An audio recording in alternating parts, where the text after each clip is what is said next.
Hello everyone, thank you all for tuning in once again to Tales by the Fire. Last episode, we saw Dante's job outside of defending Calla, and what that job entails. We also learned that Dante has some past relations with the men that Calla nearly mauled the day prior. What about his past is Dante keeping secret? And how far will he go to complete his job? Find out in this episode of Tales by the Fire.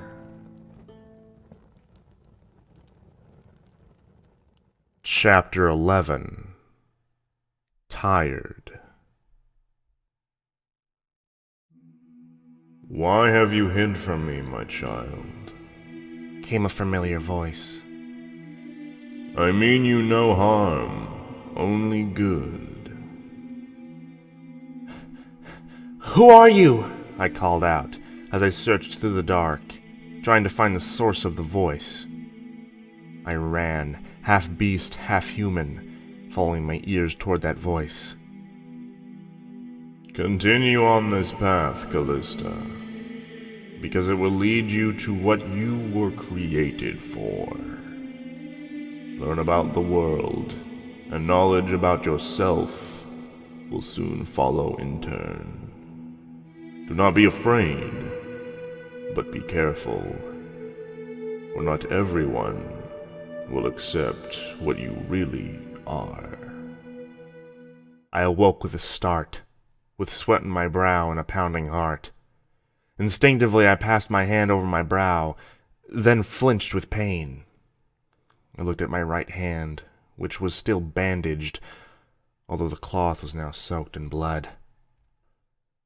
Silently, I stood up and went to the wash basin in the corner, where I rinsed my hand in the cool water. The water turned red with blood, and my hand hurt potently.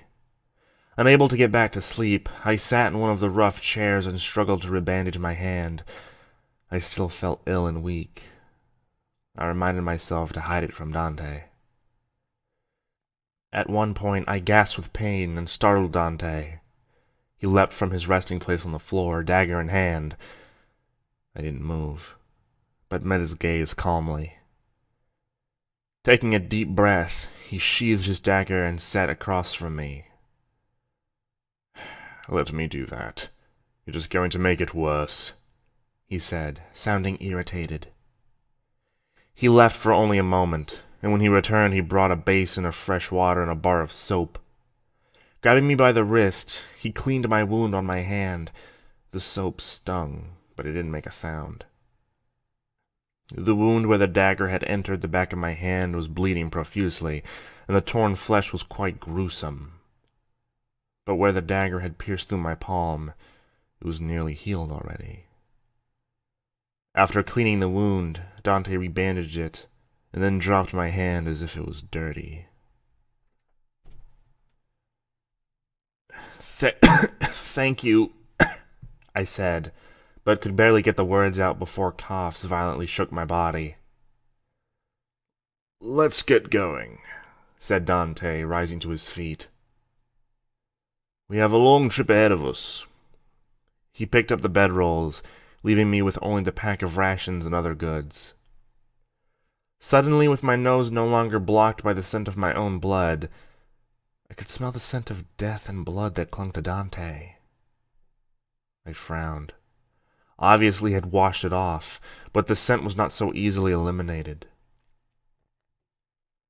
Where'd you go last night?"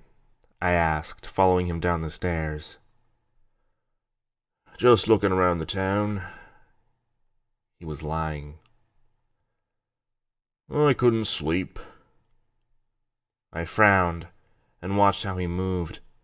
I could tell that he had sustained a new injury, although it was only minor. I wondered what he had really done last night, though I didn't ask him again. "Leaving already, Dante?"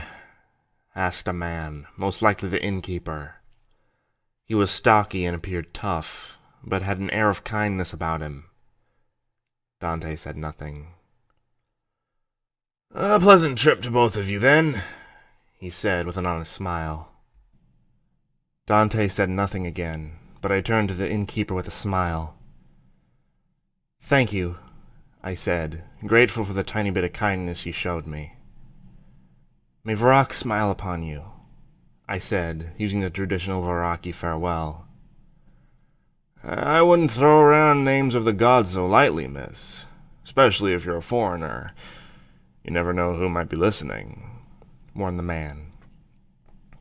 "Oh, yes," I said in surprise, realizing that my appearance didn't give me away as a Varrocky citizen, and I had to make sure that my words didn't either. Dante glared at me, his eyes frigid, so frigid that I looked away after a moment. "I'm sorry," I said instantly, then started coughing. I coughed for over a minute straight and tasted blood in my mouth. "Come on," said Dante, sounding irritated. The innkeeper glared at the bodyguard. "Dante, stay another day. She's in no condition to travel right now." "It's all right. I'm fine," I reassured the innkeeper with a smile. Blood trickled from my lips. "See, she's fine," said Dante, turning toward the door.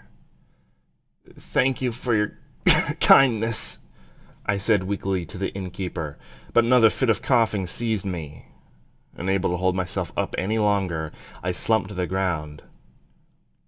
"Young lady!" exclaimed the innkeeper, as he somehow leapt over the counter to come to my aid. He helped me to my feet as Dante returned, cursing under his breath. "I'm sorry," I said to him weakly. "I know you'd prefer not to stay here another day, but—"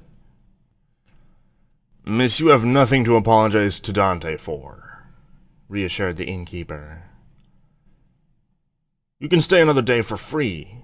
Don't worry about it."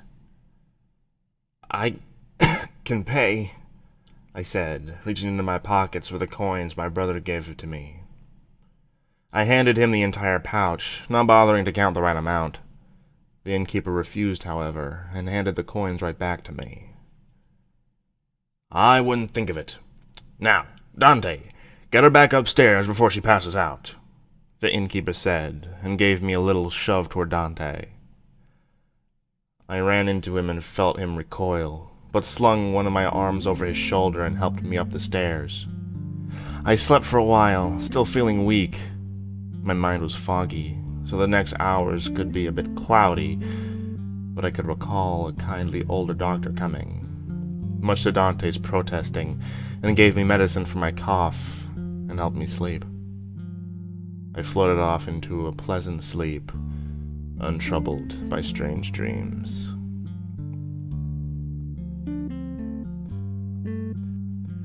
That was Chapter 11 of Marked. It was written by Darkhawk14 and posted on fictionpress.com. Thank you all for listening. Like usual, if you'd like to read the story in its entirety, then you can go to Darkhawk14's fictionpress.com channel in the description. And like always, I'll see you all next time on Tales by the Fire.